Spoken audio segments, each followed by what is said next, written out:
Hi everyone, this screencast is about Shakespeare's language. Shakespeare is indisputably a genius, and one of the reasons he's such a genius is because of the way he's able to use language. The complexity of his language, though, and its unfamiliarity sometimes presents problems for modern readers. One issue that we have is that the vocabulary is so very different. A lot of the words that are used in Shakespeare are now obsolete, or they're words whose meaning has changed. There's some examples here: thy for you, and merry, and mistempered, and importuned. And also the verbs have different forms. So thou art for you are, thou doth for you do, thou wouldst for you would. At the time Shakespeare was writing, the vocabulary was just evolving. The English language in the Elizabethan times was just evolving. In fact, the average number of words that a commoner could use in his vocabulary during that time was 500 words, where for us modern English speakers, we have at least 7,500 words that are used in modern English. So Elizabethan writers and playwrights frequently invented words, and Shakespeare himself invented many of the words he used in his play. Some people credit him with contributing up to 2,000 words to the English language. Another issue that modern readers have is that the syntax or the word order in a sentence is not always in the familiar subject, verb, object order that we speak in modern English. So a modern English sentence, the dog ate my homework, might read in Shakespeare as my homework, the dog ate.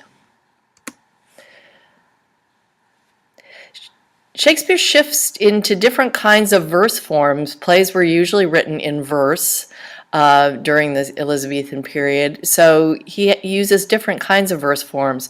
One that those of you who are reading Macbeth have already run into is rhyming verse, frequently in rhyming couplets, and Shakespeare uses rhyming verse primarily to distinguish characters like the witches in Macbeth.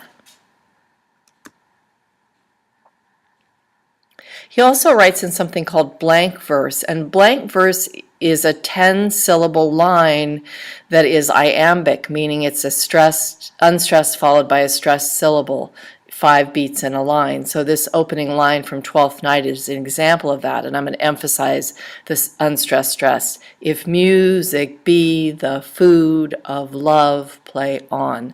So it's a line that has 5 beats in it, or feet. Shakespeare also, in contrast to most of the playwrights of the day, also includes prose writing. And prose means just language without any rhythmic or metrical structure. It's non-poetry.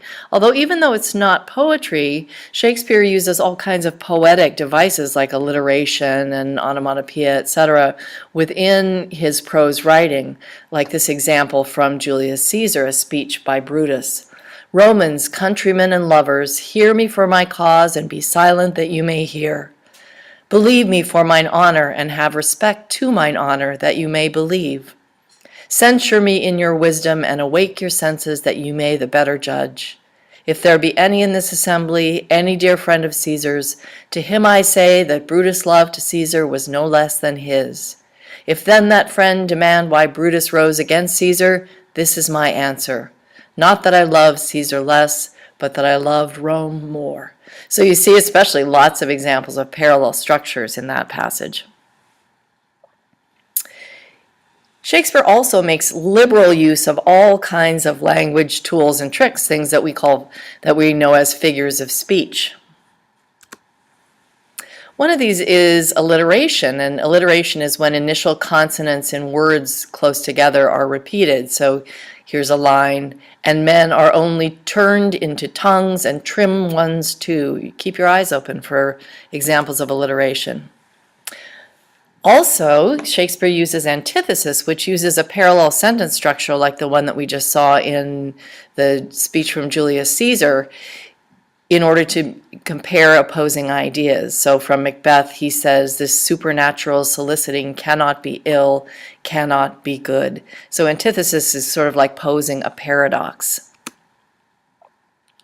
Onomatopoeia is when you use a word that sounds like what it means, and Shakespeare invented thousands, well, maybe not thousands, but hundreds of onomatopoetic words. Here's a line from The Tempest. Sometimes 1,000 twangling instruments will hum about mine ears.